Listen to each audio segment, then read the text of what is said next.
Bom dia, irmãos e irmãs ouvintes da FM Padre Cícero, programa Dicas de Saúde, chegando para você viver melhor. Eu sou Péricles Vasconcelos, sou médico, clínico e do aparelho digestivo.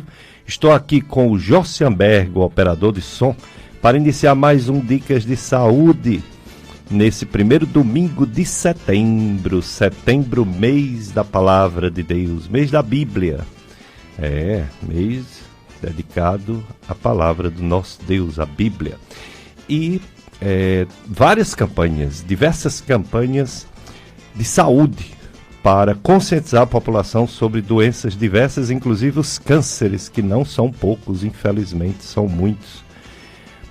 Esse mês de setembro tem o Setembro Roxo, logo sobre 2 tipos de cânceres: o câncer de estômago e o câncer de pâncreas. Então é o Setembro Roxo, câncer de pâncreas, câncer de estômago. E não custa nada falar sobre os outros, né, do aparelho digestivo, câncer de esôfago, câncer de intestino, que a gente chama na medicina de coloretal, câncer de fígado. Enfim, hoje o assunto vai ser essa doença que temos tanto medo, né? Mas que tem cura quando é descoberto no início. Alguns têm prevenção para não chegar no câncer. Outros têm cura quando tratado no início. E outros têm um tratamento mais invasivo para melhorar a qualidade de vida da pessoa. Então hoje vai ser o assunto Setembro Roxo, sobre conscientização de câncer de estômago, câncer de pâncreas. O nosso convidado está chegando, é o Dr. Diego Santos. Ele é médico, cirurgião, oncologista. Onco é o estudo do câncer. Aí tem o oncologista clínico e tem o oncologista cirurgião. Ele, o Dr. Diego Santos, é um cirurgião oncológico, cirurgia de câncer. Faz outras cirurgias, porque ele é um cirurgião geral, é um cirurgião do aparelho digestivo. Então não opera só câncer, opera tudo do aparelho digestivo, né? Vesícula, enfim. Mas é um cirurgião oncológico. A chegar para a gente começar. Os cânceres são entre as causas de morte, infelizmente, mais frequentes no mundo, atrás apenas das doenças cardiovasculares. Em algumas regiões, perde também para doenças infecciosas. Em outras regiões, só perde mesmo em mortalidade para as doenças do coração, o infarto e o AVC, né? A trombose, o derrame cerebral. Você mata muito. E a divisão por mortalidade, já que por incidência, o câncer mais frequente sempre é o de pele, né? Mas não necessariamente o câncer de pele é o que mais mata. O que mais mata mulheres no Brasil é o câncer de mama. E o que mais mata homens no Brasil e no mundo é o câncer de próstata. Entre os homens e as mulheres, o segundo que mais mata é o câncer coloretal, intestino grosso. Entre as mulheres, depois do intestino grosso, o câncer que mais mata é o câncer do colo do útero. O terceiro que mais mata os homens é o câncer de pulmão, incluindo traqueia, brônquios, que é ali vizinho. O quarto que mais mata mulheres no Brasil e no mundo é esse, do pulmão, traqueia, brônquios.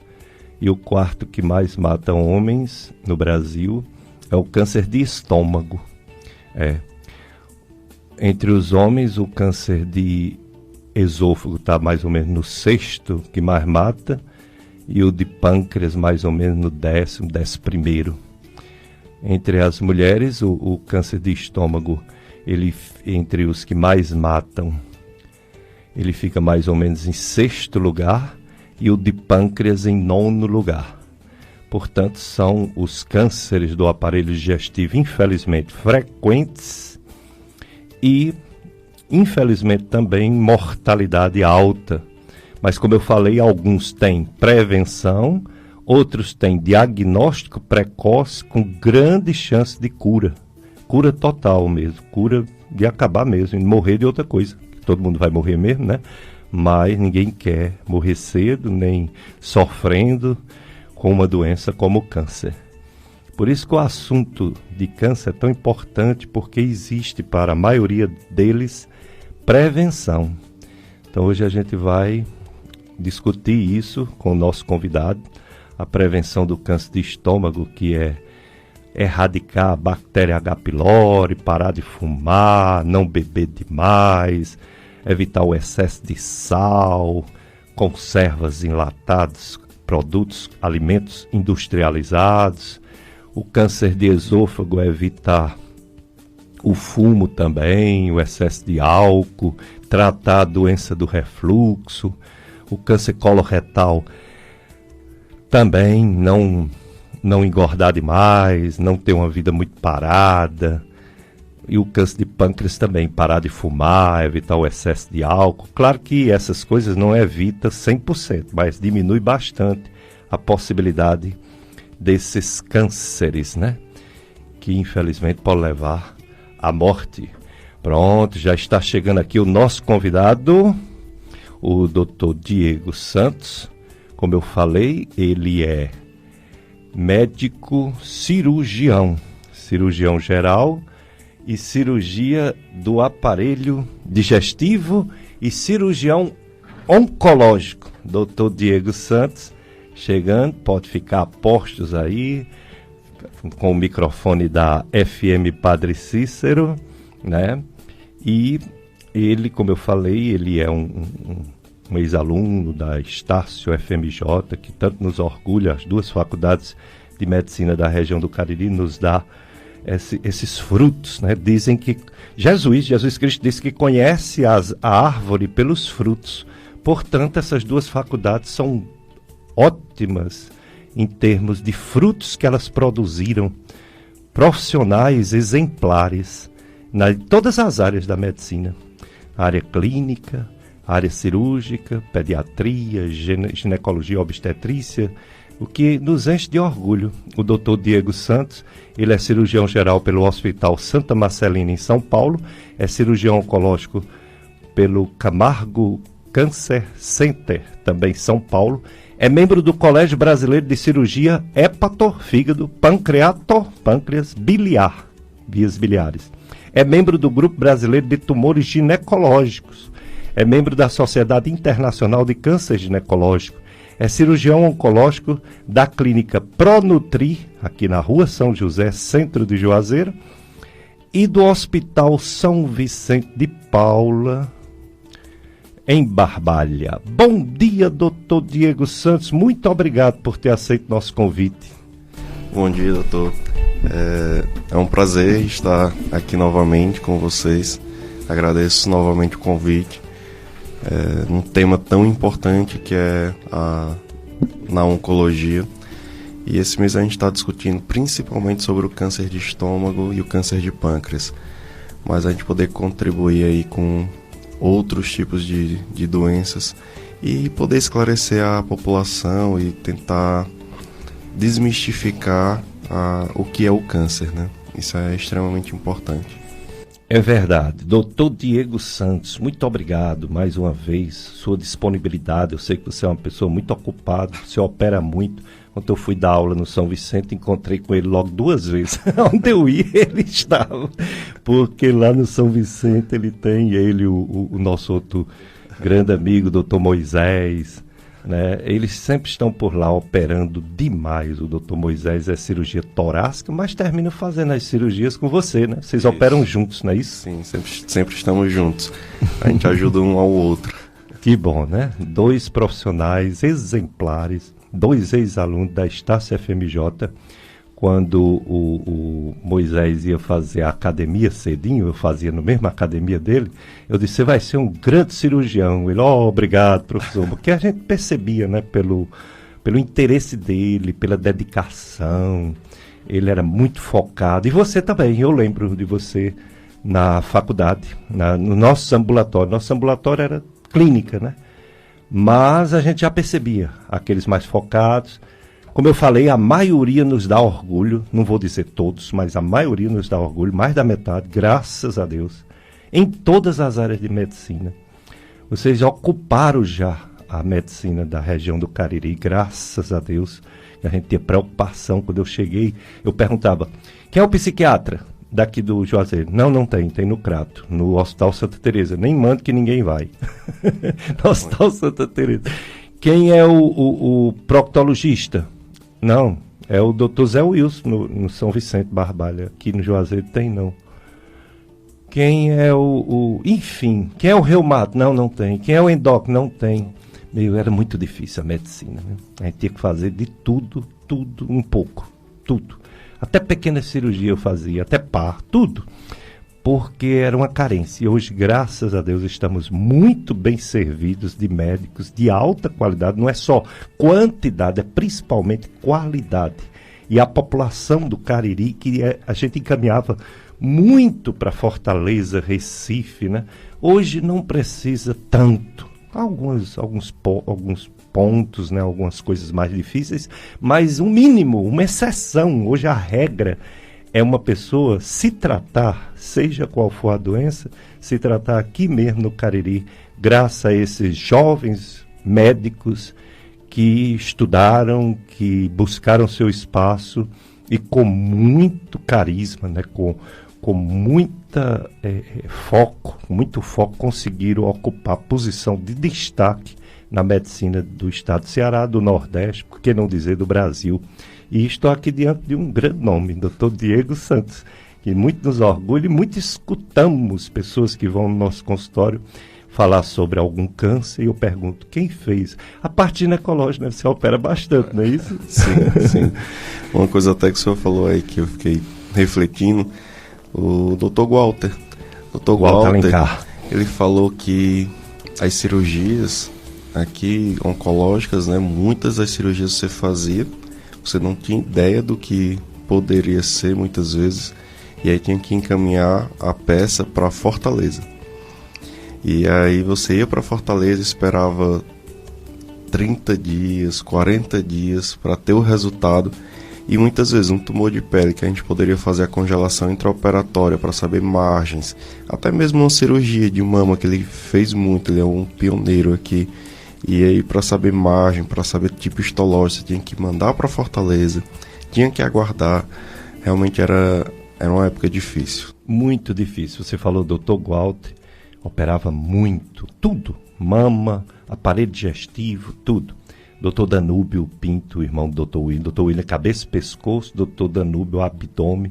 Aí, às vezes, eu chegava para Danúbio aí e dizia, Dr. Danúbio, você operou aquela paciente que chegou aqui, que eu atendi no plantão da Clínica São José, que a endoscopia deu úlcera no estômago. Aí ele disse, operei, Pés, porque a úlcera não estava legal, ela sangrou, ela era grande. E a gente fica com receio, né, de não responder a essa medicação, esse remédio novo, o omeprazol é um remédio novo, 1989. E os outros antigos a gente sabe que não funciona bem, ranitidina, tudo. Eu operei. Medo de ser uma neoplasia, porque não tinha as biópsias. Se uma pessoa estivesse sangrando, o endoscopista tinha medo de fazer biópsia. Hoje existe estudo que diz que não é para ter medo, pode fazer a biópsia. Então operava-se muito, e depois era que sabia, no histopatológico da peça cirúrgica, se era uma úlcera benigna ou um CA, um câncer de estômago. Vê como, nesse tempo, 1989, ainda estava em dúvida se o H. pylori tinha alguma patogênese mesmo. A Organização Mundial de Saúde só confirmou em 1994. Ela foi descoberta em 82, pelo médico lá australiano, e só em 94 que a Organização Mundial de Saúde aceitou como causa de gastrite, de úlcera e de câncer adenocarcinoma. Então era muito difícil. E hoje, uma maravilha. Claro que o câncer continua matando muito, né? Eu vou até começar perguntando a você, doutor Diego Santos, o que é realmente o câncer? Que doença é essa? Não é um micróbio, não é um bicho, não é uma bactéria, não é um vírus. E por que surge numa pessoa, não surge noutra? Tem pessoas que passam a vida toda, morrem com 90, 95, 100 anos e nunca teve um câncer. E outros têm, às vezes, até tão cedo. isso que o senhor falou agora, até mesmo um exemplo. A gente vai puxar até para, não é o tema da gente, mas que é bem comum na população e as pessoas até ficam mais fácil de entender. Pacientes que passam a vida inteira fumando e não têm um câncer de pulmão. E pacientes que nunca fumaram apresentam até muitas vezes jovem câncer de pulmão. Então, muitas vezes a gente não entende aquele gatilho, aquilo que fez com que desenvolvesse. E aí, voltando para o tema da gente, principalmente hoje, a gente sabe que o câncer propriamente dito, 90% dos tipos, eles são adquiridos. 10% são hereditários. Então, só 10% daqueles pacientes, eles vão herdar algum tipo de mutação do pai, da mãe, e aí sim vão desenvolver um tumor. Mas 90% é hábito de vida. Então, o que é o câncer? Então, todo câncer, depois que a gente entende isso, o câncer é genético. Então, precisa ter uma alteração a nível de DNA, lá nas nossas células. As células da gente, elas são formadas por vários DNA, genes, e como uma linha de produção, como a gente pode imaginar, se eu sempre explico dessa forma, a gente tem uma linha de produção de carros. Então vai lá, cada máquina daquela linha de produção tem um objetivo, apertar esse parafuso, colocar essa porta, pintar esse lado do carro e por aí vai. Cada etapa dessa é muito bem organizada. Só que chega em algum momento que, se uma máquina dessa, por exemplo, ela apertar o parafuso em um lugar errado, ou deixar folgado, ou colocar a porta não tão bem encaixada, aquele carro no final da produção, ele vai sair defeituoso. E muitas vezes a linha de produção é tão intensa que vai passando um, passa dois, aquela máquina continua com aquele defeito. E aí no final, vários carros vão sair defeituosos. Isso é mais ou menos assim nas nossas células. A partir do momento que eu estou fumando, que eu estou ingerindo um alto índice de bebida alcoólica, a partir do momento que eu tenho obesidade, esses fatores adquiridos, eles começam a ter alteração a nível de DNA. E aí algumas células acabam se reproduzindo de forma inadequada. E aí quando elas se reproduzem de forma inadequada, ali se torna um padrão. E essa célula errada, ela começa a se reproduzir de forma exagerada e desordenada comparada às outras. E aí sim surge o tumor. E aí quando essas células, por exemplo, no estômago, se proliferam de forma tão acelerada que o nosso organismo não consegue mais controlar, forma o câncer de estômago. E aí pode ser no esôfago, no pâncreas, no intestino e assim sucessivamente. Então essa alteração precisa acontecer para que o câncer ele precisa surgir. E é tão legal que o nosso corpo ele é muito inteligente. Nós temos várias linhas de reparo no corpo para tentar impedir que isso aconteça. É como se fossem vários técnicos ali que estão checando para ver se o carro está ok ou não, se a porta está fechando ou não, para justamente aquele carro não sair errado. Mesma coisa no nosso corpo, é para que as células, se elas são reproduzidas de forma errada, vem e tira aquela célula de circulação. Mas às vezes passa, e quando passa, aí o câncer surge. Essas células que nos defendem, né, direto contra essas células defeituosas, às vezes parece que perde essa capacidade de defender. Essas mutações podem vir de nascença, de família, genética, mas pode ser adquirido por coisas que a pessoa faz no dia a dia, como você citou, né? O fumo, aumento de peso, parece que mexe com genes que nos protege e ele perde essa capacidade, não é isso, de defender? Sim, são o que a gente chama de proteínas de reparo, né? Essas proteínas de reparo, elas são realmente responsáveis por detectar alterações e essas alterações serem corrigidas de forma imediata para que o paciente não desenvolva o câncer. Só que, uma vez que o paciente, por exemplo, eu tenho um corte na mão, esse corte ele vai cicatrizar se eu cuidar dele. Mas se eu ficar constantemente machucando, esse corte ele não vai cicatrizar. Então é mais ou menos assim. Eu tenho uma célula defeituosa, ela produz, os genes de reparo vão lá, as proteínas, corrigem. Mas eu continuo me expondo àquele fator de risco, ou seja, um tabagismo. Eu continuo fumando. todo dia fumando. Então, todos os dias eu estou provocando agressões para aquelas células e chega um momento que aquelas proteínas de reparo não conseguem reparar o nível de agressão. Então, é uma agressão tão alta que ela não consegue. Então, começam a surgir células mais defeituosas e aí o câncer ele começa a aparecer. E aí, uma vez que ele surge, o nosso corpo ele não consegue mais impedir essa progressão. Então, muitos dos pacientes, eles meio que têm o fator de risco, já tem uma predisposição, digamos assim, algum gene desse, alguma proteína já um pouco defeituosa, e aí a partir do momento que ele se expõe ao fator de risco, ele tem uma predisposição maior de desenvolver, mesmo que ele não tenha a alteração herdada, né? Não seja hereditária, mas sim adquirida. Ou seja, você falou de uma condição que não tem como mudar, que é a condição genética. Mas falou de condições que aconteceram durante a vida, como você citou o fumo.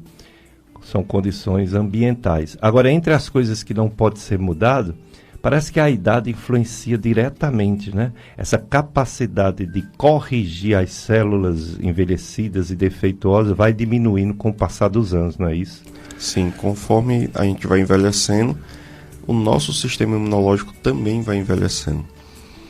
Mas uma coisa que tem nos preocupado é que o câncer tem surgido cada vez mais em pacientes jovens.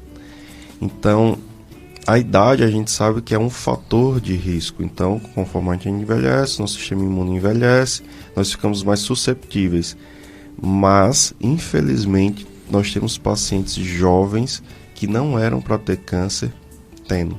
Então, eu tá com 2 semanas, uma colega técnica de enfermagem entrou em contato que um sobrinho com 22 anos com câncer de intestino. 22 anos. Então automaticamente a gente precisa levantar um alerta.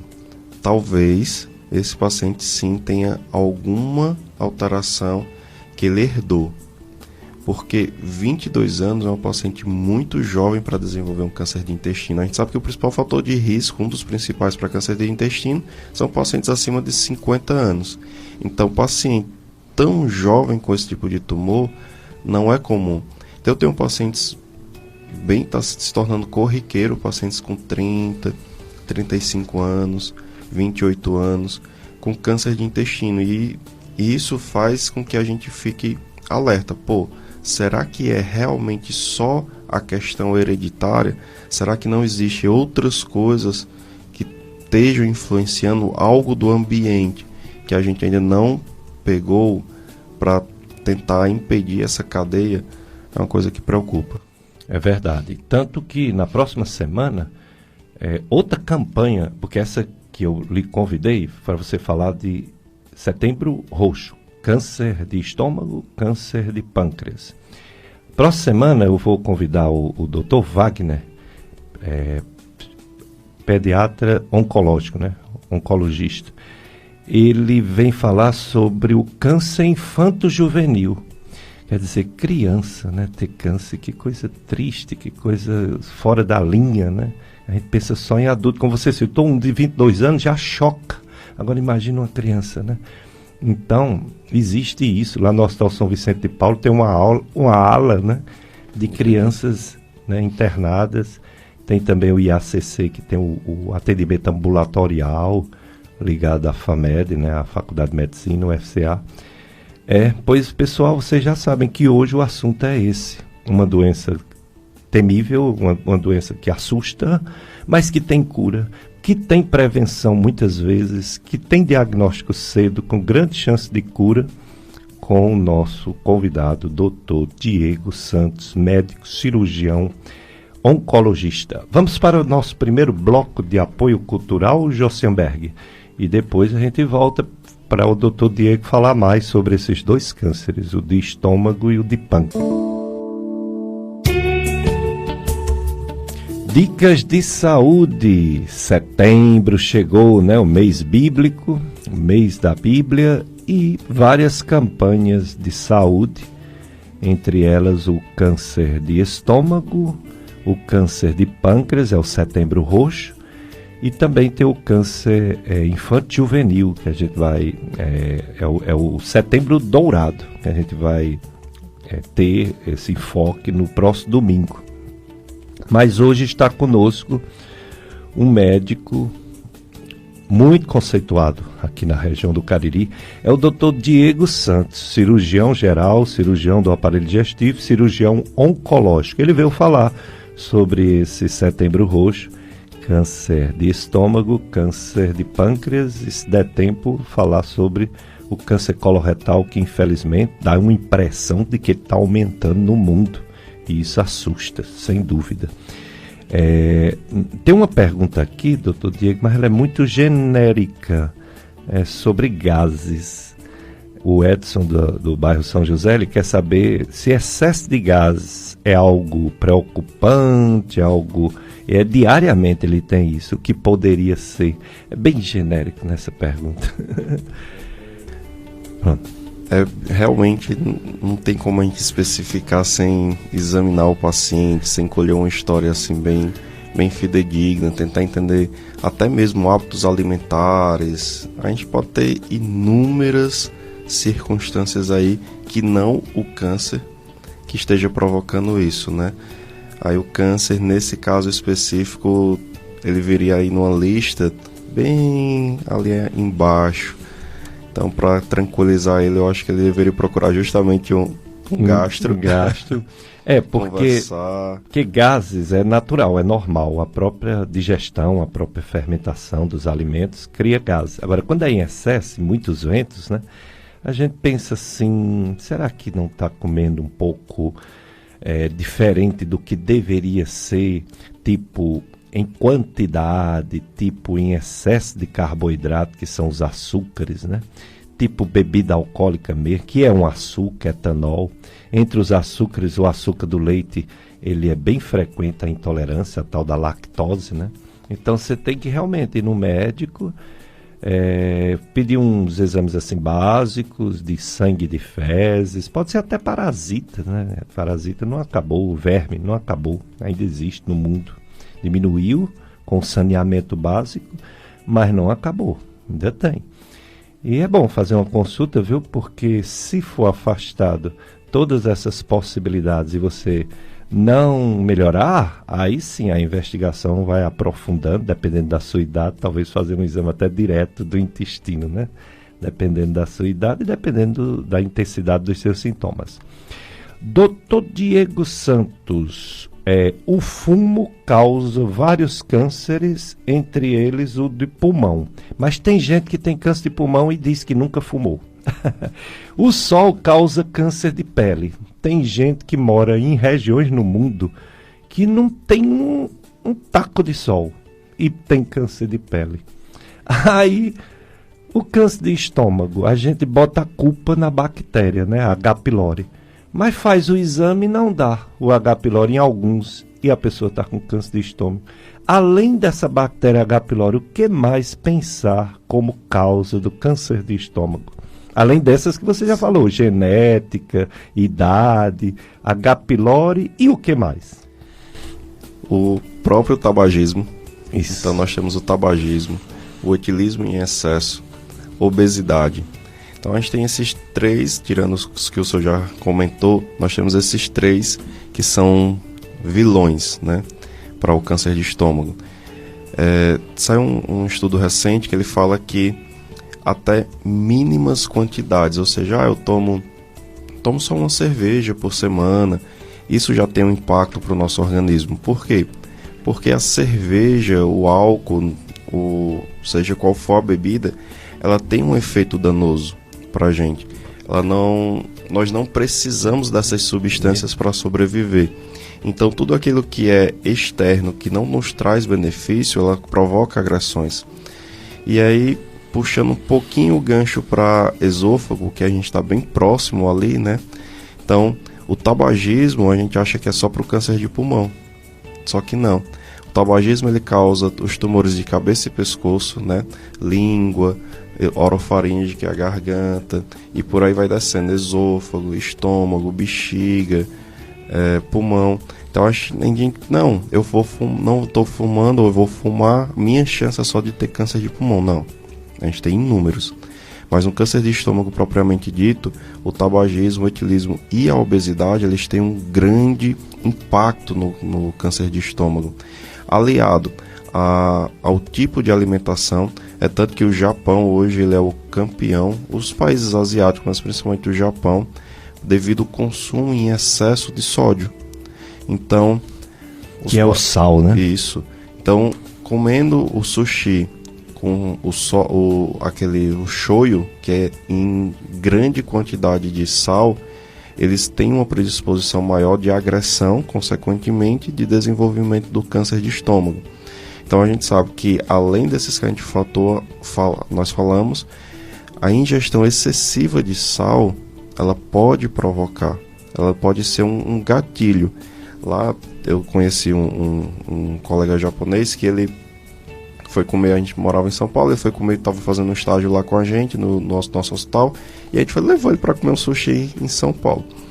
E aí, quando a gente chegou para comer, ele colocou o salmão, né, cru, ali no shoyu da gente. Quando ele colocou na boca, ele cuspiu. Aí eu digo, oxe, tá podre, o que foi que aconteceu?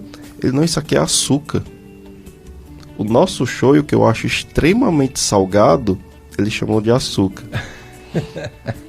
Aí eu disse, como assim?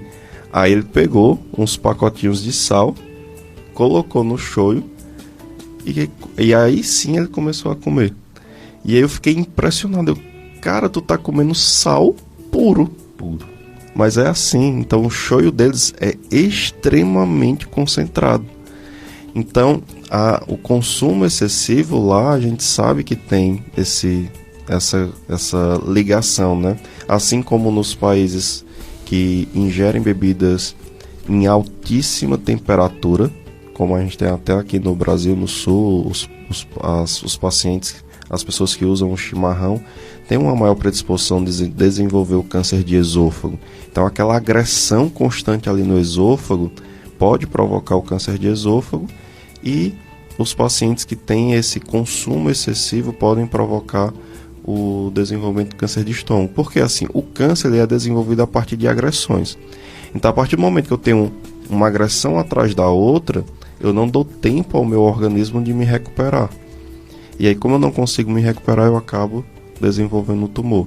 Só que mesmo assim, esse gatilho que desenvolve, nós ainda não sabemos a resposta. Alguns gatilhos nós sabemos, e aí existem medicações que justamente agem, que são os quimioterápicos, os imunoterápicos, que vão agir nesses gatilhos.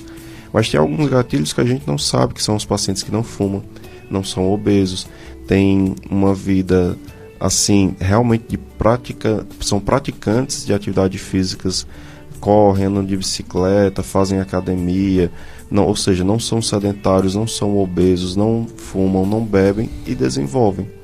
Então a gente fica questionando. Eu peguei um paciente que com certeza ele vai estar nos ouvindo. Ele chegou para mim com a queixa de que ia evacuar e sangrava. Ele já tinha próximo dos seus 60 anos, mas extremamente fit. Um homem todo definido, ele tinha um hábito alimentar extremamente correto, ele pesava os seus alimentos, comia muitos vegetais. Então, uma pessoa que você considera que não vai ter nenhuma doença. E aí começou a ia evacuar com sangramento e tinha um câncer de intestino. E aí no estadiamento, quando a gente foi coletar os exames para saber se era metastático ou não, ele tinha outro primário no rim. Então, que azar. Então, o que foi que desenvolveu isso? Sem ter nenhuma alteração genética. Então, a gente fica ainda se questionando em alguns casos o que pode estar provocando esses tumores. É verdade. Antes de você chegar, eu estava dizendo, pelo INCA, né, o Instituto de Câncer do Brasil, a frequência de mortalidade por câncer e o do estômago em 4º lugar em homem, em 6º lugar em mulheres. Mas interessante que o mesmo INCA coloca que no Ceará, nosso Ceará, o estômago está em 3º lugar. Incrível. No Brasil todo, no homem quarto, mulher em sexto, no Ceará, homem e mulher, terceiro lugar. E aí você falou aí do sal e eu lembrei desse nosso hábito litoral muito grande, né? E o nosso hábito de comer muito peixe, né? Carne de sol. Carne de sol também, realmente. Porque o nosso sushi, muita gente gosta, mas nem todo mundo, né? Agora, carne de sol e peixe de água salgada, né? Quando está de férias, ou o pessoal litorâneo, é todo dia. Todo dia come peixe salgado, né? A água do sal é impossível tirar totalmente o sal. Então, porque o H. pylori, ele é universal, né? O mundo todo tem. Eu vi um estudo em Fortaleza do próprio Marshall, né? O que redescobriu a bactéria. Ele veio no Ceará e fez um estudo em Fortaleza, já tem muitos anos, aí já tem mais de uma década, mas foi incrível. Em crianças da rede pública, quase 80% tem um H. pylori e adultos 70%. Agora caiu tanto em criança quanto em adulto, mas é uma coisa, quase todo mundo, né, tem um H. pylori. Então, se fosse só ele, todo mundo ia ter câncer. Na verdade, né, só alguns. Então, e outra, que tem gente, como eu falei, que não acusa o H. pylori. Mas uma vez acusou, deve tratar. Não é isso, doutor Diego? Porque se ele é um dos fatores, por que ficar com ele? Ah, mas o povo, quase todo mundo tem e pouca gente desenvolve câncer, só 1%. Por que ficar com aquele fator? É como o fumo, né? Embora o fumo é mais difícil tirar, porque é um vício, né? Enraizado em alguns, infelizmente. É uma dependência química. Mas o H. pylori, né? 14 dias de tratamento com grande chance de eliminar, todo mundo deveria tratar essa bactéria, não é isso, doutor Diego? Se você tem essa opinião também? Tem aproveitando até o que o senhor falou, tem uma cearense, ela é até professora lá da UFC em Fortaleza, eu sempre esqueci o nome dela. Ela fez um estudo justamente sobre o H. pylori, digamos assim, o H. pylori cearense. E ela percebeu que tem uma cepa, sim, que é extremamente oncogênica. Olha aí, é outro fator. Ela conseguiu diferenciar o nosso H. pylori do H. pylori do resto de várias outras regiões, e ela percebeu que o nosso acaba sendo um pouco mais agressivo. Eu achei esse estudo... Não é a doutora Lúcia Libanês? Isso. Ela foi a minha orientadora de Isso. mestrado e também do doutor Roberto Mota. Isso. A gente Ela fez o mesmo. mestrado com ela orientando. E ela convidou o doutor Marshall, australiano, fez um convite informal num congresso mundial, pensou que ele não vinha, ele ligou para ela e disse, estou indo para o Brasil, para o Ceará, e veio fazer esse estudo em criança com ela. Não, é impressionante. E eu também tive essa percepção, porque assim, na minha residência lá em São Paulo, eu não tinha tantos casos de estômago e esôfago como tem aqui na região. E eu disse, espera aí, quando a gente olha para a epidemiologia, não era para ser dessa forma. E aqui realmente são muitos casos. É impressionante e muitas vezes o paciente chega e ele não tem esses fatores de risco. São pacientes que não fumam, são pacientes que não bebem, são pacientes que não são obesos. A maioria, pelo contrário, são pacientes magrinhos. E aí eu fico me questionando, mas só o H. pylori? E realmente quando você vai ver, na endoscopia só tem isso. Então, não tem os outros fatores de risco. Então, por que esse H. pylori provocou? Será que ele realmente não é um pouco mais oncogênico? É uma coisa que a gente vê até puxando o gancho para câncer de colo uterino. Porque quando a gente vê a fisiopatologia, a gente vê que uma vez que a paciente é exposta, apenas 2% delas vão desenvolver o câncer. Pelo HPV. Pelo HPV. Só que aí o que a gente vê? Pacientes jovens com exposição, que começaram a relação sexual, por exemplo, com 18 anos e com 20 anos com câncer. O que está acontecendo? Esse HPV é bem diferente dos outros, justamente. Então, são essas coisas que a gente precisa levar em consideração. Então, não é aquela coisa, menosprezar. Mas é só um H. pylori, é só uma bactéria. Mas é só um vírus. Não, a gente Se é um fator de risco, então por que não cuidar? Exatamente. No caso do HPV, até vacina tem, né? Justo. Todos os jovens deveriam tomar, dos dois sexos. Sim. Né? Porque tem também o câncer de pênis, o câncer de garganta, orofaringe, né? Que De pode ser do H. esôfago pylori, também. do esôfago também, né? Sim. Então, se tem uma vacina, pelo amor de Deus, usar. Ainda sobre o câncer de estômago, o tratamento, se é que é realmente o mais comum, que é o adenocarcinoma, né? O tratamento é cirúrgico. Pode ser antes ou depois de uma quimioterapia, mas o tratamento, a chance de cura é uma cirurgia, né? Como é essa cirurgia, doutor Diego? Retira todo o estômago ou só uma parte? Hoje a gente tem estudos que mostram que é muito melhor, a não ser que seja um paciente com um tumor muito inicial, um T1, ou seja, realmente bem inicial. Você, por um acaso, foi fazer a endoscopia, chegou lá e tinha uma úlcera milimétrica ali, 5, 6 milímetros, muito pequeno, você biopsiou, vê o câncer. A gente está autorizado, desde que não haja nenhuma outra lesão, a ir direto para a cirurgia. Caso contrário, sempre é melhor o paciente fazer a neoadjuvância, ou seja, começar com a quimioterapia e depois a gente operar, que aí as chances de cura são muito maiores, mesmo em estágios mais avançados. E a cirurgia, se a gente tira o estômago todo ou não, vai depender muito da localização. Antes a gente tinha uma ideia de que alguns subtipos você precisava tirar o estômago todo, independente da localização.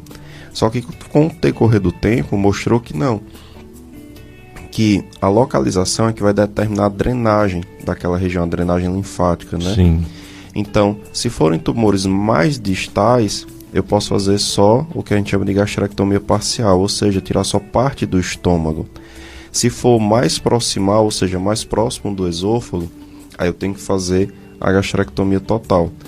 Os japoneses, devido à expertise dele no câncer de estômago, nos tumores mais proximais, ou seja, próximo do esôfago, eles estavam fazendo gastrectomia parcial também, ou seja, tirava parte do estômago, a parte inicial, a parte final eles conectavam, só que é uma cirurgia 3 vezes mais complicada do que retirar o estômago todo e com maior índice de complicação.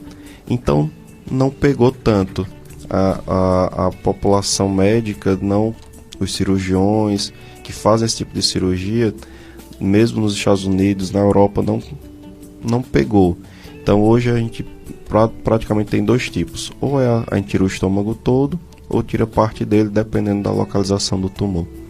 Essa que tira quase todo, comparado, por exemplo, com a cirurgia bariátrica que o pessoal faz para perder peso, é parecida, é diferente, é maior, é menor? Ela é um pouco parecida, um pouco, mas ela não tem, muitos pacientes perguntam isso, até mesmo quando vai tirar o estômago todo. Ah, doutor, então é como a bariátrica, o senhor vai tirar e eu vou perder peso? Não, não é. A cirurgia bariátrica a gente faz de uma forma que ela provoque uma restrição e uma desabsorção, ou seja, eu não consigo absorver os nutrientes da forma que é feito. Então a forma de reconstrução, as alças, elas são mais longas, tem uma forma de você fazer essa reconstrução e fazer a cirurgia que realmente faz com que o paciente perca peso. Na cirurgia oncológica, quando a gente faz a gastrectomia, seja ela parcial ou total, ou seja, se eu tiro o estômago todo ou não, o paciente ele não perde peso. Então a gente consegue na parcial, o paciente, lógico, no pós-operatório ele vai tomar apenas líquidos, depois uma alimentação pastosa, e aí vai progredindo até comer normalmente. Então os pacientes eles voltam a ganhar peso, eles mantêm o peso durante um tempo e depois eles voltam a ganhar peso normalmente. O que diferencia da parcial para total? Na total ele nunca vai conseguir comer da mesma forma que ele comia antes. Então ele não vai conseguir comer aquelas porções gigantescas de alimentos, mas eles conseguem viver normalmente. Então consegue, por exemplo, se no final de semana quiser ir para um churrasco, ele consegue comer tranquilamente. Claro, as quantidades serão menores, mas eles não provocam essa perda de peso como a cirurgia bariátrica. Entendi.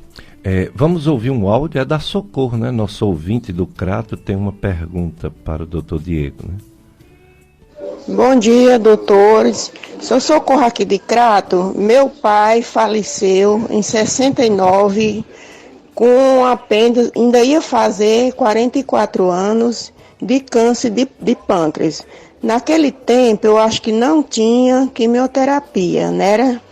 E uma tia minha faleceu agora em 2008 e também não fez quimioterapia. Foi por causa da idade, que ela já tinha 90 anos. Assim, é difícil a gente determinar e avaliar, uma vez que a gente não teve contato a toda a história do paciente, que a gente não teve acesso a todas as informações necessárias. Mas, independente do tratamento, seja cirúrgico, quimioterápico, com radioterapia, a gente tem que sempre levar em consideração o paciente. Independente da idade também, a gente vai ver. Pode ser um paciente de 90 anos que seja rígido. Eu operei uma senhora de 96 anos.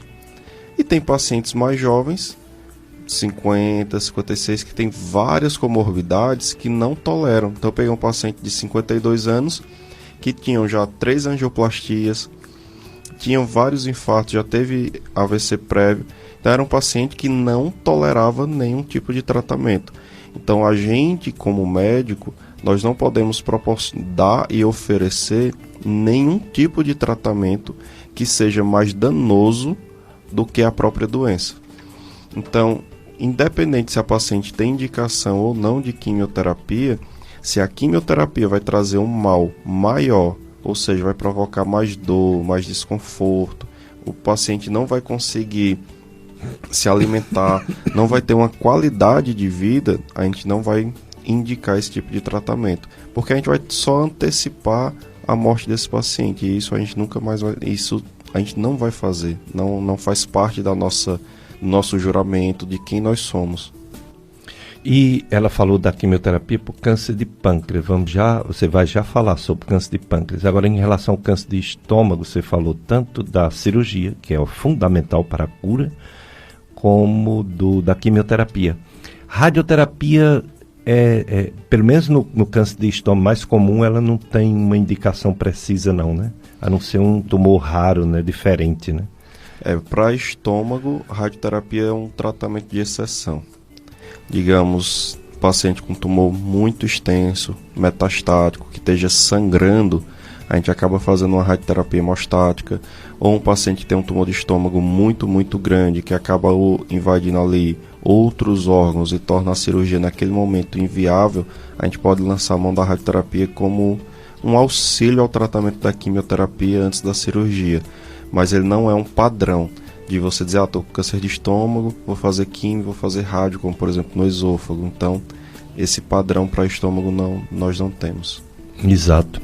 Então é o Dr. Diego Santos, ele é médico, cirurgião, cirurgia oncológica, cirurgia geral, e veio falar sobre esse Setembro Roxo, câncer de estômago, já falou bastante aqui, vai começar a falar sobre câncer de pâncreas, que é outro grande desafio, né, de difícil diagnóstico. O problema do câncer é que quando ele está no início, a pessoa não sabe, né, não sente nada, né? Quando a pessoa começa a ter perda de peso, dor, vomitar sangue, defecar escura, etc., ele provavelmente já está avançado, não é isso, doutor Diego? O câncer de pâncreas, quando a gente vai ver até estudos ou até mesmo reportagens, eles chamam de o assassino silencioso. É um órgão que realmente ele não dá nenhum sintoma pra gente. Então, a não ser que realmente a não ser que tenha pancreatite, alguma outra coisa que esteja provocando, aí a gente lembra que ele existe. Mas é um órgão que é meio que de lado. Então, quando ele vem realmente dar sintomas, infelizmente já são pacientes com tumores avançados. Então, o pâncreas ele se divide igual um cachorrinho, digamos assim, né? Então ele tem a cabeça, o corpo e a cauda. E quando o câncer é no corpo e na cauda, aí é que é mais difícil.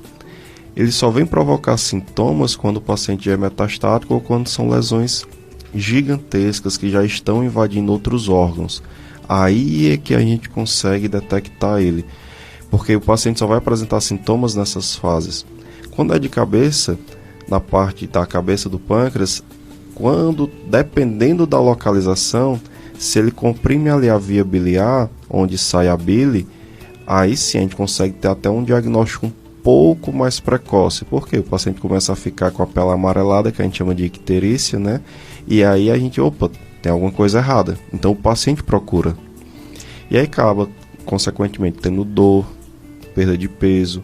Então, esses sintomas, eles não vêm de imediato, eles não vão vir no começo. Então, muitas vezes, os sintomas, eles são inespecíficos. Tem aquele paciente que diz assim, doutor, eu tenho uma gastura, né? Uma gastura aqui, um desconforto, ele não consegue nem apontar, é aqui. Não, é aquela coisa mais assim, difusa, sem uma explicação clara. Eu como, fico empachado. Aí você consegue pensar em inúmeras coisas, mas não necessariamente no câncer de pâncreas, né? E aí quando chega nesse estágio mais avançado, aí é que a gente acende o alerta. E então realmente é um tumor desafiador de todas as formas. É desafiador desde o diagnóstico até o tratamento, seja ele com químio, seja ele com cirurgia. É um órgão que no meio cirúrgico a gente fala que foi um órgão criado para não ser mexido, porque ele é difícil de ser operado, ele é difícil de tratar, e por ele ser um órgão meio gorduroso, até mesmo na hora de cirurgias é difícil, você passa o ponto, ele meio que rasga, é muito, muito complicado. Infelizmente, câncer de pâncreas é um grande desafio, mas o doutor Diego veio aqui falar como rastrear, né, vamos dizer assim, como você descobrir cedo um problema, principalmente aquelas pessoas que têm o hábito de fazer exames, né, fazer um check-up. Eu vim fazer um check-up. Foi mesmo, você veio fazer um check-up, legal. Eu vou pedir uma endoscopia, vou pedir uma colonoscopia. Não, peraí, colonoscopia, eu vim fazer só exame de sangue. Então você não veio fazer um check-up, né? Infelizmente. Mas vamos para mais um bloco de apoio cultural, Josenberg. Depois o doutor Diego vai falar mais sobre o câncer de pâncreas. Dicas de Saúde FM Padre Cícero, Domingo do Senhor, 9 horas, missa transmitida pela FM Padre Cícero da paróquia Sagrado Coração de Jesus. Mês da Bíblia, mês de setembro, várias campanhas de saúde, né? As cores, né? Cores, por exemplo, roxo é estômago e pâncreas. Aí vem o laranja, que é o de câncer infanto-juvenil. Mas tem outros, viu? Tem diversos. Tem o azul de problema de surdez. É o setembro azul. Tem o azul também da doença de Alzheimer. Tem a doação de órgão, que é o setembro verde. E tem o setembro amarelo, infelizmente, o suicídio, né, que está aumentando no mundo todo, inclusive no Brasil, inclusive entre os médicos, né? Uma das profissões que mais tem suicídio na classe médica, infelizmente. Então são muitas campanhas de conscientização nesse mês de setembro, entre elas o câncer de estômago, muito frequente, está diminuindo no mundo, graças a Deus, né? Seria o saneamento básico, a geladeira, os frigoríficos que não existiam antigamente, que ajudou a conservar melhor os alimentos e consequentemente, diminuir o risco de alimento contaminado, inclusive pela H. pylori. Seria por aí essa diminuição no mundo todo do câncer adenocarcinoma? Eu vejo assim que quando a gente compara os nossos avós, né, que eles comiam o que cultivavam. Então, plantavam, faziam aquela horta em casa, né? Aquela roça pequena, e não acabava, como era para consumo, não usava veneno, né? Agrotóxico. Hoje, por mais que você compre comidas como eles falam agora, modificada geneticamente. Não, aquelas que tem orgânicas. Orgânica, comida orgânica, naturalzinho. Natural, realmente. Mesmo ali, a gente sabe que tem, por menor que seja, mas tem um pouco de agrotóxico. Porque não tem como você ter uma produção de um alimento hoje em dia, na necessidade que a população está tendo, e você esperar aquele tempo. Então você altera geneticamente aquele alimento, você precisa preservar que ele faça um crescimento rápido para poder você vender mais rápido também e poder ter mais lucro. E evitar as pestes também, E evitar, justamente, para você não perder toda a sua lavoura. Mas quando a gente vê isso, a gente está provocando alterações e a gente come tudo aquilo. E por mais que seja orgânico, a gente sabe que tem alterações. Imagina todos os outros alimentos que a gente faz uso. Então hoje, se você for ver, 90% das coisas que a gente come quando você vai fazer a feira no supermercado são coisas ou enlatadas ou embutidos. Então assim, tudo aquilo tem conservante, né? Então você vai, hoje é difícil você comprar fruta para fazer o suco, você compra a polpa. Só que na polpa, por mais que ela seja da fruta, ela tem conservantes.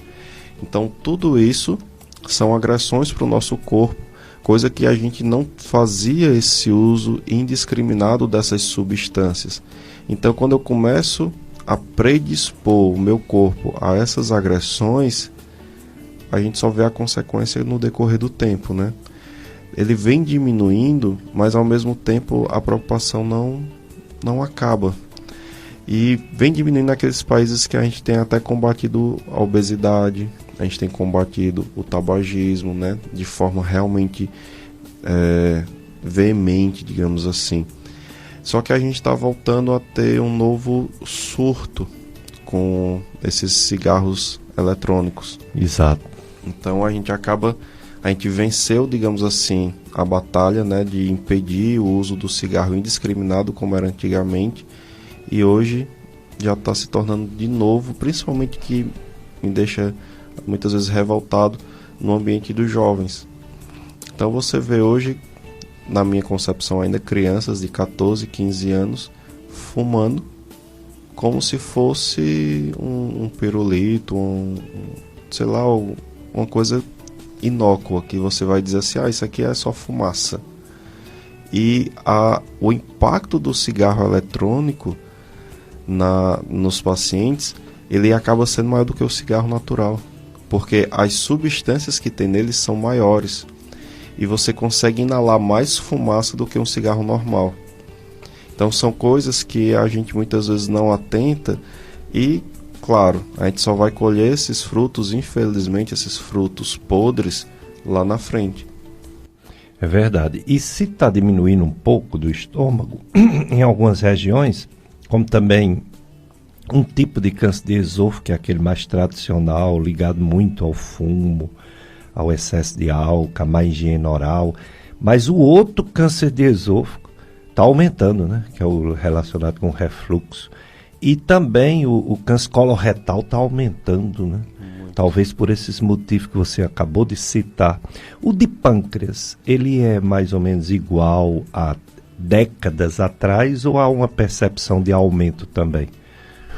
Há uma percepção de aumento, mas a gente não detectou ainda o que é esse fator. A gente sabe que existem alguns sintomas que nos trazem alertas, mas a gente não sabe exatamente quais são esses fatores, além desses que nós já citamos, que sejam predisponentes, né, ao paciente desenvolver.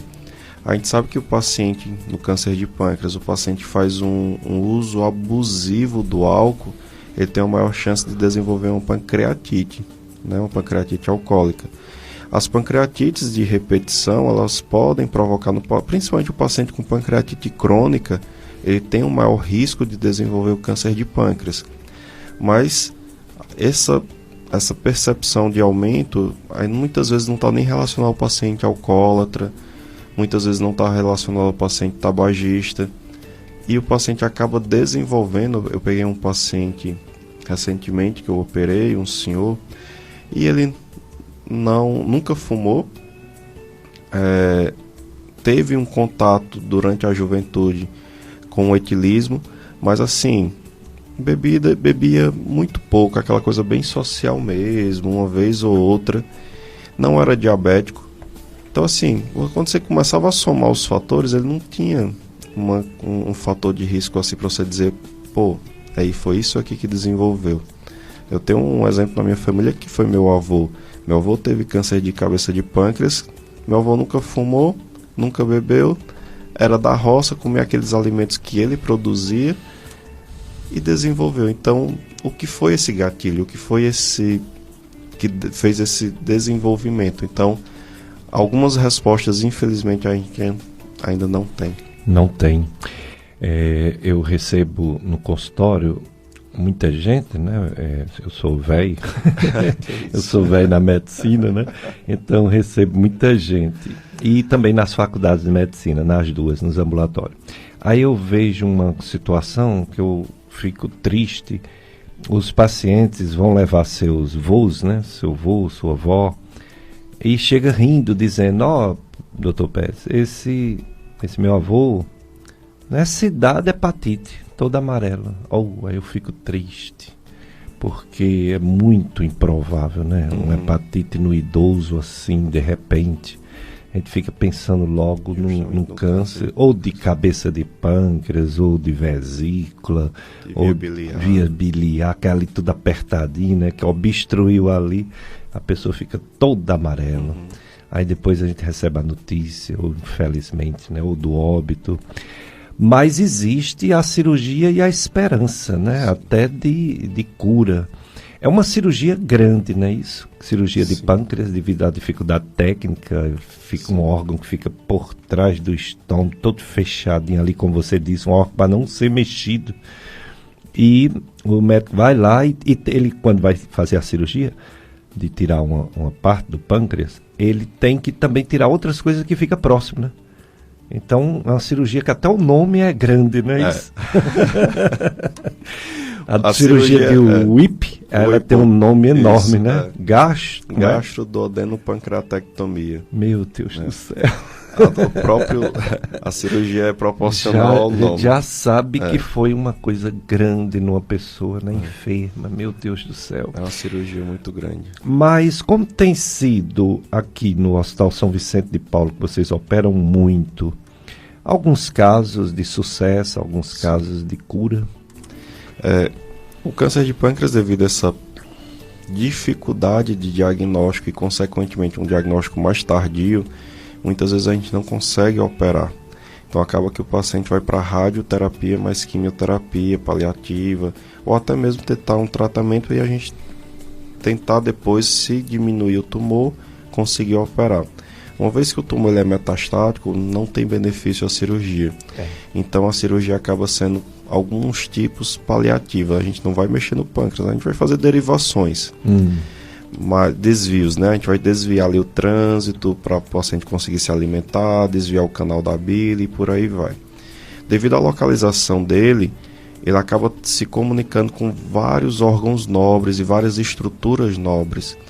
Então, ali próximo a ele a gente vai ter o estômago, intestino, vias biliares e as veias e as artérias. Então a gente tem a veia porta, a veia cava, a artéria aorta, a artéria mesentérica superior. Então a gente está tudo ali muito próximo, muito colado.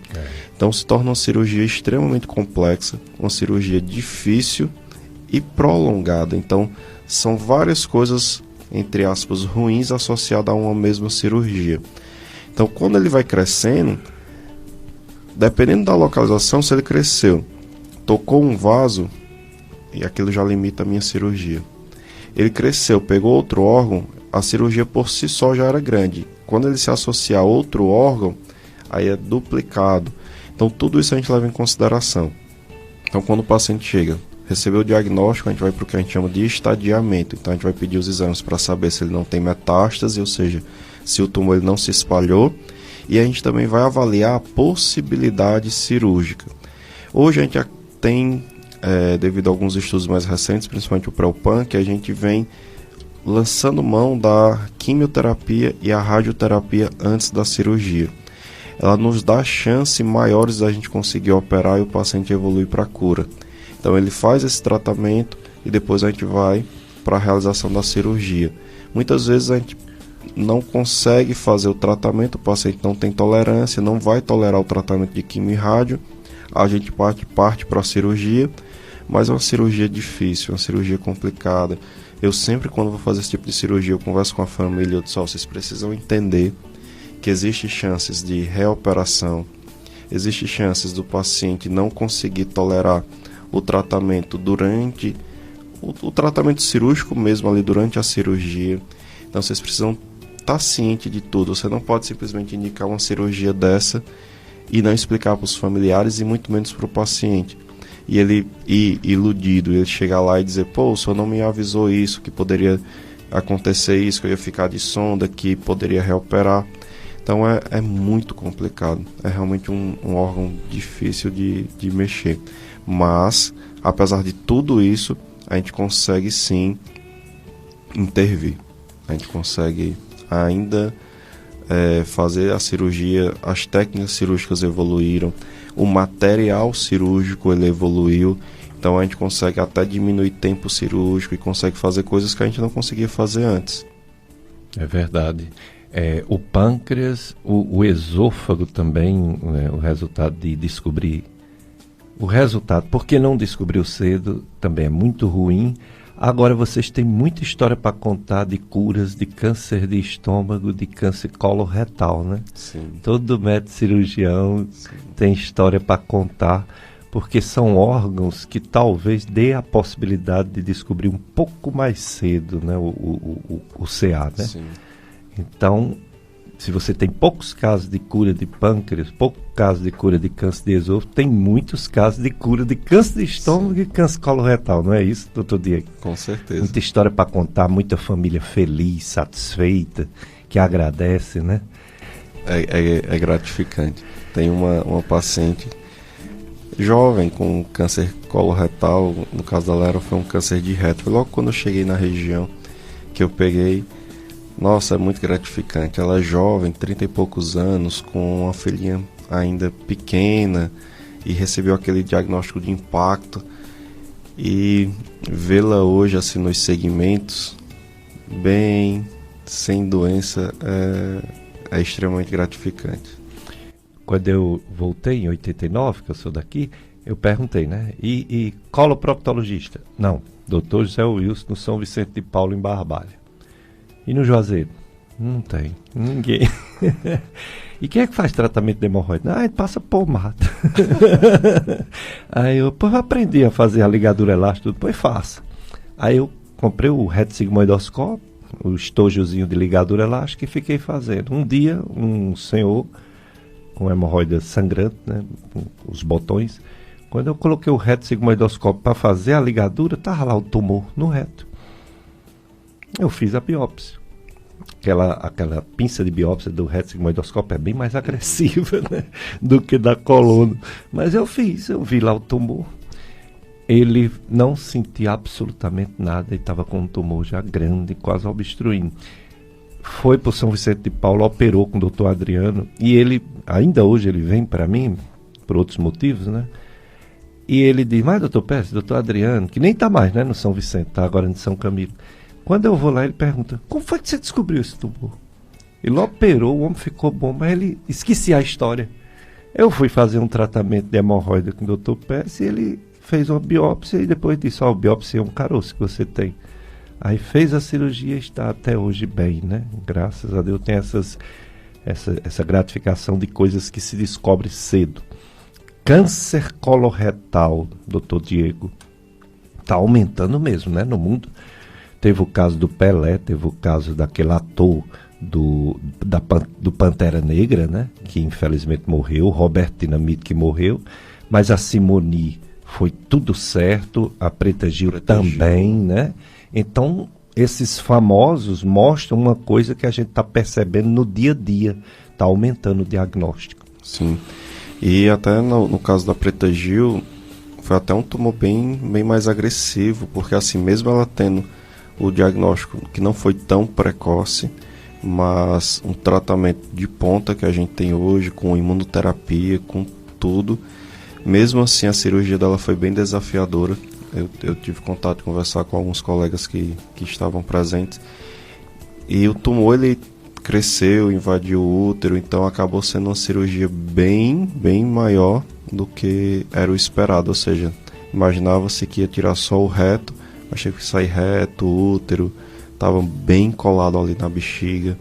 Então foi um caso bem desafiador cirurgicamente. Ela teve que ficar com ileostomia de proteção para depois tentar reverter para ela manter o fluxo intestinal. Mas a gente tem observado cada vez mais em pacientes jovens.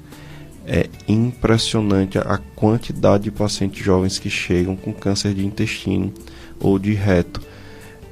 E a gente sabe que isso está diretamente relacionado aos nossos hábitos de vida, a nossa alimentação, carnes processadas. Então, bacon, calabresa, salsicha, essas carnes processadas, elas têm um impacto no nosso corpo, porque o nível de substâncias que são utilizadas para elas serem preparadas e os processos de preparação delas, se você tem dúvida, eu sempre falo isso para o paciente. Tu já viu como é feita a salsicha? Tu já viu como é feito o bacon? Então, assim, tem por curiosidade, coloca no YouTube um videozinho e você vai ver o que você está comendo. Então, muitas vezes a gente não tem noção do que a gente come, né? E conforme a gente vai se expondo de forma exacerbada, então a ingestão baixa de fibras, de vegetais, isso faz com que haja uma agressão constante no intestino e a predisposição e a formação de um tumor. Lembrando que o câncer ele é sempre um resultado de uma agressão constante, Então, você não bebe água de forma adequada, você não come vegetais, não come fibra, tem um hábito intestinal ruim, então sempre constipado, sempre preso, né, com aquela prisão de ventre, e come muitos processados, muita carne. Então, assim, não é que comer carne vai provocar, mas esse excesso e a falta do que realmente é bom vai predispor, sim, à formação. Sem falar que essas carnes, ela tem todo esse processamento para ela ficar saborosa, para ela durar mais e ninguém ter prejuízo financeiro. Mas a gente já dá para desconfiar que essa carne tão saborosa, ela é carne velha, né? O boi não morreu naquela semana não, né?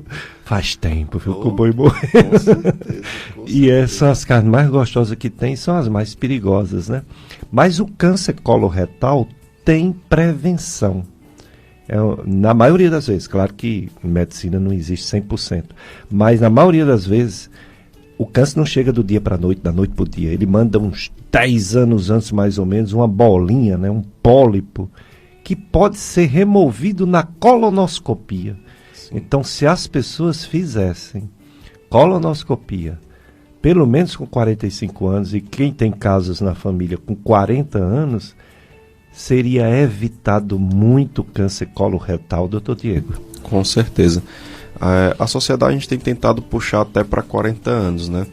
A gente tem incentivado, saiu uma reportagem de um estudo, mas um estudo muito mal feito, falando que a colonoscopia não ajudava. E aí o Fantástico, isso tem eu acho que uns 4, 5 meses, e aí o Fantástico com aquelas matérias sensacionalistas, né? E aí veio meio que falar que não precisava fazer a colonoscopia, e aí foi um impacto grande porque as sociedades caíram em cima. Ou como assim? Não tem outra forma de você diagnosticar. Enfim, então a gente tem tentado puxar realmente essa idade. Quanto mais cedo você realizar a colonoscopia, melhor. A gente sabe que a formação do câncer ele começa ali a partir de um pólipo. Não são todos os tipos, mas o principal é nessa formação. Tem um pólipozinho que ele começa com falar nos termos populares, uma inflamaçãozinha de baixo grau, aí progride para moderado grau, alto grau e depois se torna câncer. Então, se você vê numa colonoscopia um pólipo, você tira baixo grau, tudo bem, você já tratou. Alto grau, você também já tratou, se você conseguiu tirar tudo. Você não precisa operar o paciente. Mas Se você deixa de lado, ou seja, às vezes é um pólipo um pouquinho maior, o colega não conseguiu biopsiar tudo, ou seja, remover ele inteiro, só uma ponta, e veio de alto grau, opa, você precisa continuar a investigação e ressecar esse pólipo, porque na base dele já pode ter tumor. Então é importante a colonoscopia na prevenção e no tratamento também. Então tem tumores iniciais que a gente consegue tratar com colonoscopia. E você faz a ressecção, não precisa nem operar. Então quando são pacientes mais idosos, tumores iniciais, eu sempre dou essa opção. Opa, ó, esse aqui é bem pequeno, bem inicial. Vamos tentar por colono? Você evita uma cirurgia grande. Exato. Né? Então a colonoscopia ela tem esse fator importante. Só que uma coisa que a gente tem observado, que apesar da fisiopatologia, do que a gente vê nos livros, eles falarem que esse tempo é muito longo, a gente tem visto o contrário. Então na prática a gente vê que muitas vezes esse pólipo, por alguma razão, ele se desenvolve rápido demais. Então uma vez que você já teve, sei lá, um pólipo de alto grau, não vai repetir só daqui a 10 anos a coluna. Você precisa de um intervalo menor. Então é aquilo que eu falo, a medicina não é uma receita de bolo, que você, como muitas vezes a gente vê isso no Ministério da Saúde, infelizmente, né? Os guidelines e as diretrizes do Ministério da Saúde é aquela coisa muito engessada. Isso. Então assim, de 5 em 5 anos você faz um coluna, 10 em 10 anos você faz desse jeito. Não é assim. O paciente ele é individualizado. Então, quando ele chega para você e você avalia, você vê os fatores de risco dele e é você que determina a periodicidade que ele precisa realizar os exames. E é isso que vai ajudar. Então, falta essa visão do paciente, né? De você olhar para o paciente e não para o livro, né? Você ter essa percepção de que muitas vezes o paciente pode ser que ele precise de uma coluna anual. Então todos os anos ele precisa fazer. Pode ser também que ele precise fazer só daqui a 10 anos. Mas você precisa individualizar. É verdade. Então, pessoal, não tenha medo desse exame colonoscopia. É um exame que a pessoa não sente nada, é dormindo. Tudo bem que um preparozinho na véspera para limpar o intestino é um pouquinho chato. Que aí a pessoa vai para o banheiro mesmo. Mas é para limpar, para o médico poder olhar, né? Um exame que salva a vida. Hoje é aniversário de seu Miguel Batista, lá no bairro Pimenta do Crato. Ele é sogro do nosso operador de som, Jócia Beck. Parabéns, viu, seu Miguel Batista, por seu aniversário, viu? Muitos anos de vida. Que realize todos os seus sonhos desse ano e para sempre, né? Assim, a gente sempre com esperança de dias melhores, hoje e sempre. Parabéns, seu Miguel Batista. E também a Elisângela, participando do programa, tem uma pergunta para o doutor Diego Santos, mas vamos para o intervalo, né? Depois a gente passa a pergunta da Elisângela. Dicas de Saúde FM Padre Cícero, mês da Bíblia, setembro. E também setembro roxo, câncer de estômago, câncer de pâncreas. Tem uma pergunta sobre úlcera, doutor Diego. Nossa amiga Elisângela. Bom dia para você também. A mãe da Elisângela fez uma endoscopia, o resultado foi úlcera e gastrite, mas a dúvida da família... Essa úlcera pode gerar o câncer, doutor Diego? Bom dia, Elisângela. Uma coisa que vai ser extremamente importante é a biópsia. Então, é uma coisa que a gente estava até conversando agora no intervalo. Nós temos vários e vários colegas que fazem endoscopia, fazem colonoscopia. E na parte de estômago, quando você vai fazer endoscopia, que você vê uma úlcera, ou seja, você vê uma ferida, é obrigatório a biópsia. Então a gente precisa da biópsia porque muitas vezes aquela ferida não é uma úlcera benigna, né, provocada pelo alimento, por uma gastrite, mas sim já um câncer.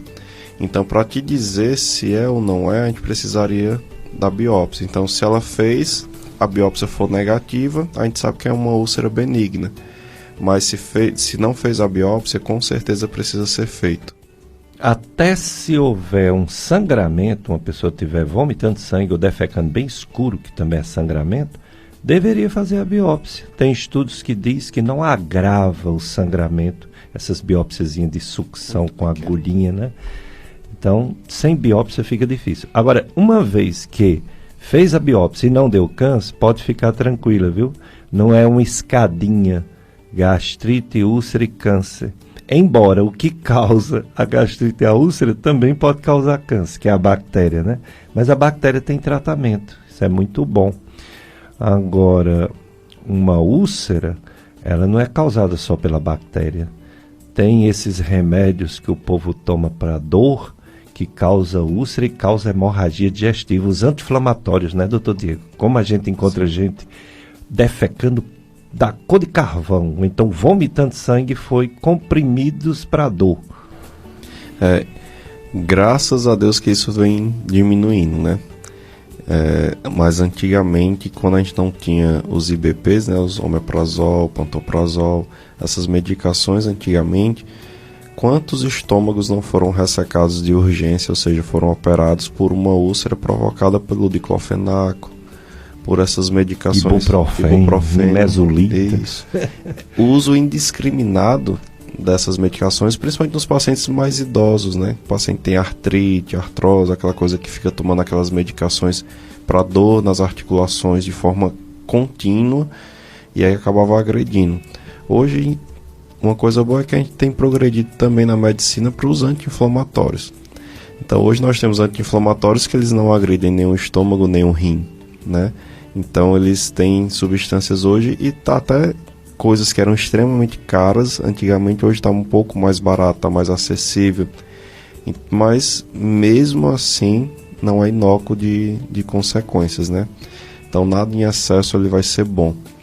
A úlcera a gente precisa estar atento sempre a ela, porque ela pode ser uma úlcera benigna, mas uma vez que ela persista, é uma agressão. Então toda vez que você vai fazer endoscopia, tem aquela úlcera, biopsia, benigna, aí você, sei lá, passa 3 anos, a úlcera permanece e você vai fazer endoscopia de novo. Não, mas eu já biopsiei, não vou biopsiar de novo. Não, tem que biopsiar todas as vezes. Porque uma dessas vezes você já pode detectar. E ferida que não cicatriza, você tem que pensar. Então, se é uma úlcera que não está cicatrizando, a chance de já ter um tumor ali sobreposto é muito alta. Uma coisa que você falou aí de omeprazol, eu lembrei, porque nas redes sociais tem uns colegas médicos que vêm com a conversa de que a medicina está toda errada, só eles que sabem das coisas, né? E diz que o omeprazol dá câncer, coisa que, se acontece, ninguém nunca provou, né? E eu lembrei, na época da pandemia, a gente ficava em casa e as nossas aulas na Faculdade de Medicina era toda online, pelo menos a parte teórica, né? E um cirurgião, dando aula, como era do meu módulo, eu sou coordenador do módulo do aparelho digestivo, lá da FAME, do FCA, e o colega cirurgião falando sobre abdômen agudo, e eu assistindo, né, igual os alunos. E ele falando da apendicite aguda, falando da gravidez tubária rota, falando... Aí quando ele falou da úlcera perfurada, ele disse, hoje diminuiu muito no mundo, diminuiu demais a úlcera perfurada.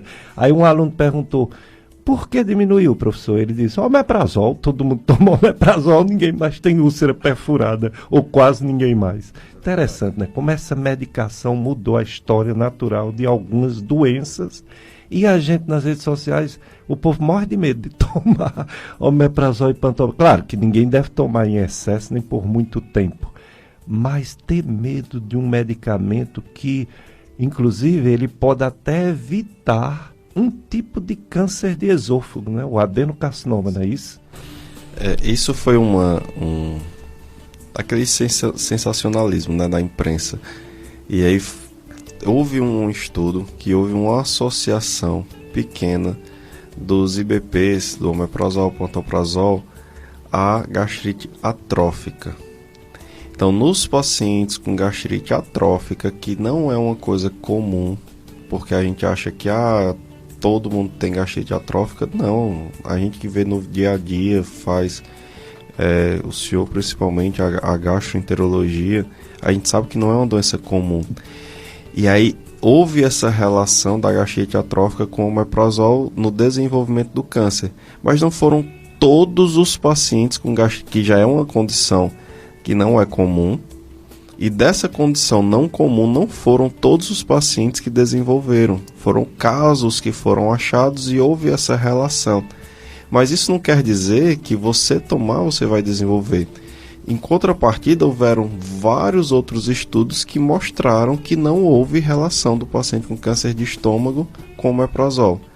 E aí acaba que uma notícia, eu brinco muitas vezes com os meninos, com os meus alunos, que eu digo assim: hoje a gente está, devido ao uso do Instagram, devido ao uso das redes sociais, estão surgindo muitos especialistas, entre aspas, né?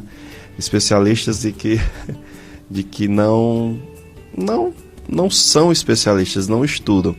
Só que eles se baseiam muito no charlatanismo.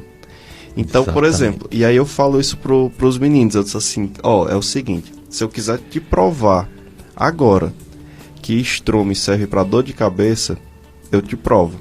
A gente vai agora no Google, vai em algum lugar, a gente vai procurar um estudo que fale uma associação de estrume e dor de cabeça. Fazer um chá de estrume vai servir para dor de cabeça.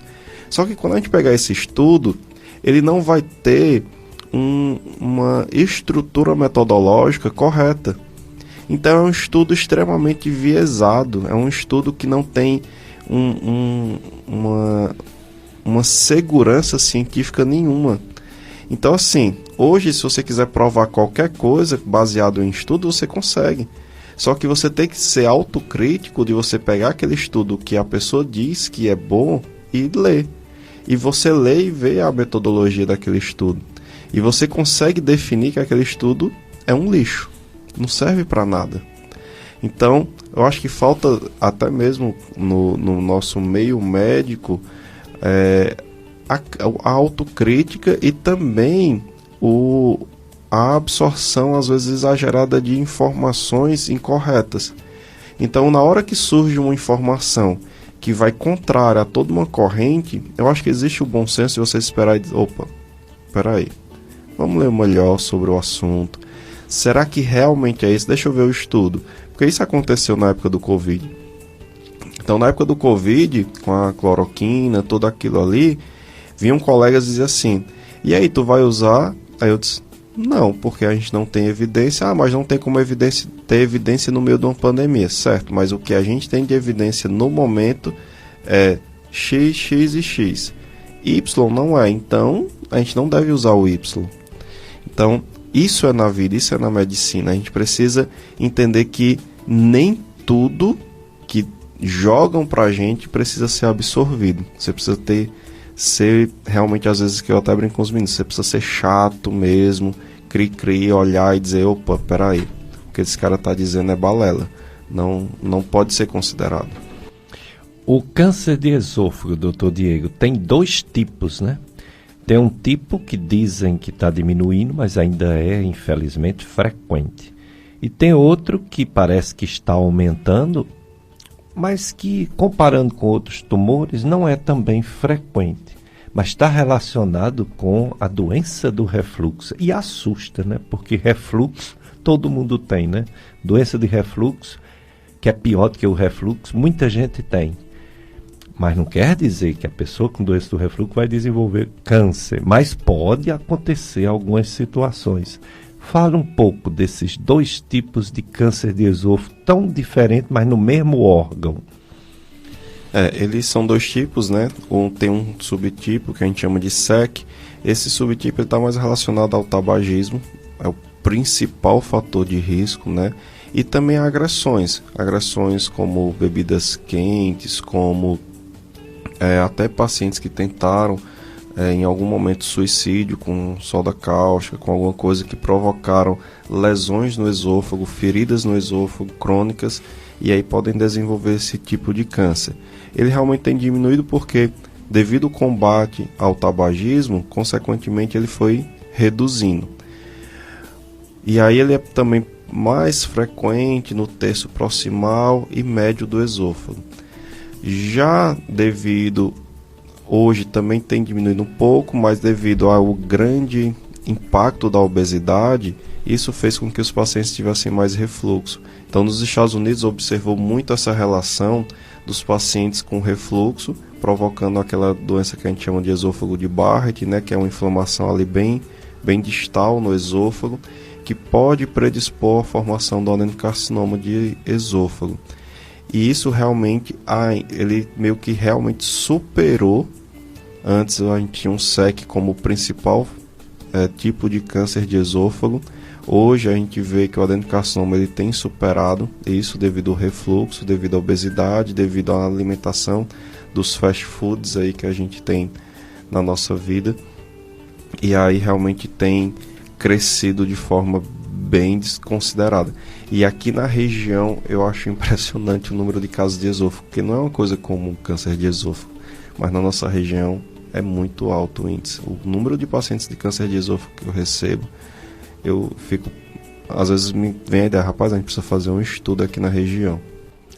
O meu endoscopista, Dr. Eliuvan, que você conhece, né, lá de Brejo Santo, Eliuvan Landim, ele faz endoscopia aos sábados lá na clínica e eu fico anotando os casos de cânceres, né?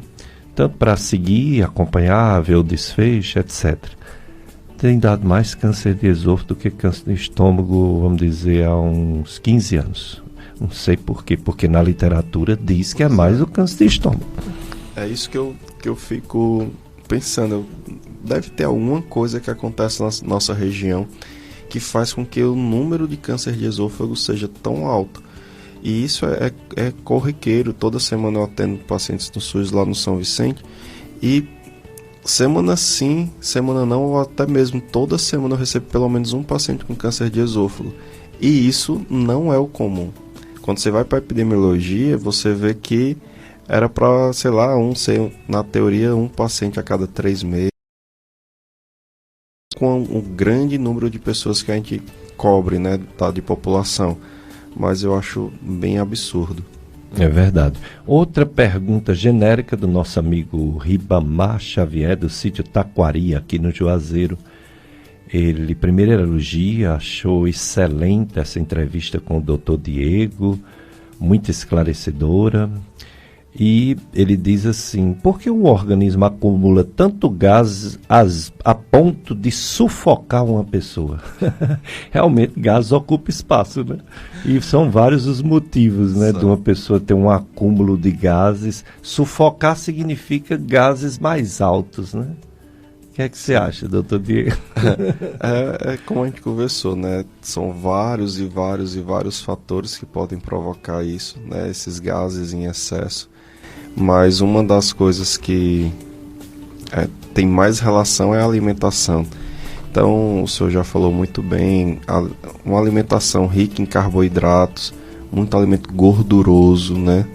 Então, o paciente exagera ali no final de semana na feijoada, junta com a cerveja, aí o petiscozinho ali, um torresmo, e aí quando você vai juntando... Repete o prato... come com muito suco, então isso. Até com cerveja, não deita depois da comida. Não tem como não ter gases, não tem como não ter refluxo. Muita coisa relacionada realmente a gente provoca, né? Digamos assim. É verdade. Doutor Diego, estamos chegando ao final do programa, mas eu gostaria que você falasse para quem, vamos dizer assim, começou a assistir o programa, ouviu o programa, já agora, há pouco tempo, né? Não está desde o início. Você falou sobre as formas de prevenção, vamos dizer assim. O estilo de vida, os hábitos, os cuidados. O que uma pessoa pode fazer para diminuir a chance de ter câncer de esôfago, câncer de estômago, câncer de pâncreas, câncer coloretal? Eu acho engraçado quando a gente vai conversar sobre isso, porque às vezes parece meio corriqueiro e comum, né? Porque a gente sempre fala, os pacientes dizem assim, mas sempre falam a mesma coisa. A gente sempre fala a mesma coisa desde quando a medicina surgiu, né? Digamos assim. Mas é isso que funciona. É o beabá que funciona. Então, não fumar. Diminuir ao máximo a ingesta de bebida alcoólica. Ah, eu gosto de tomar um vinho, tudo bem, mas você não pode beber em excesso.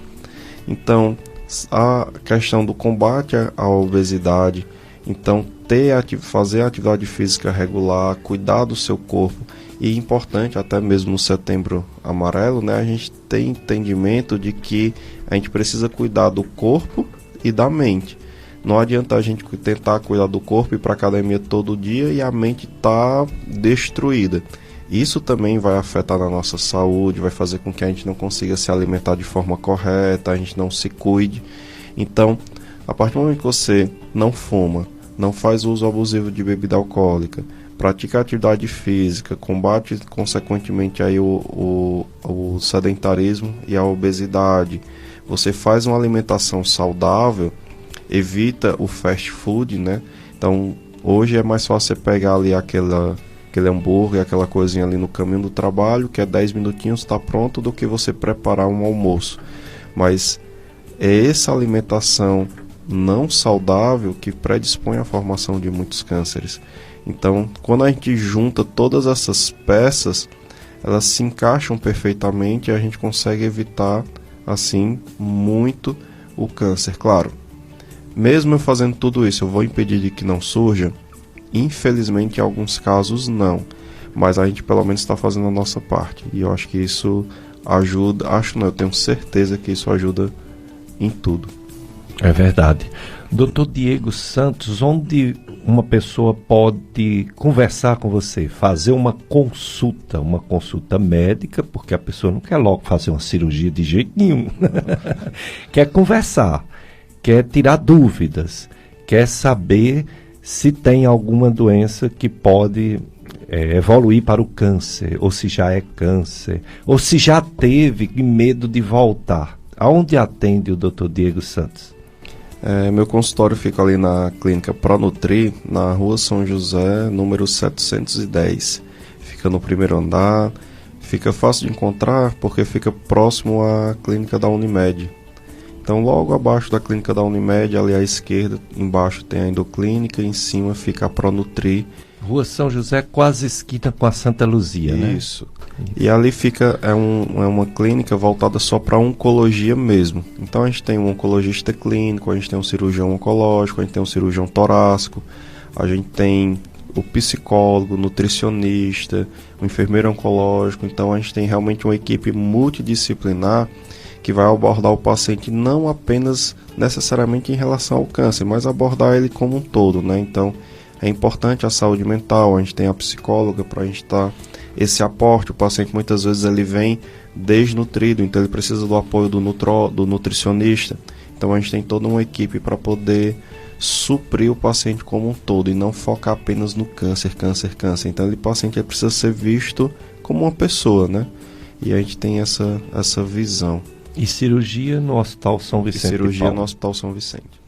Muito bem, obrigado, doutor Diego, viu, por todas essas informações que você passou. Conto com você sempre que tiver uma campanha relacionada a cânceres.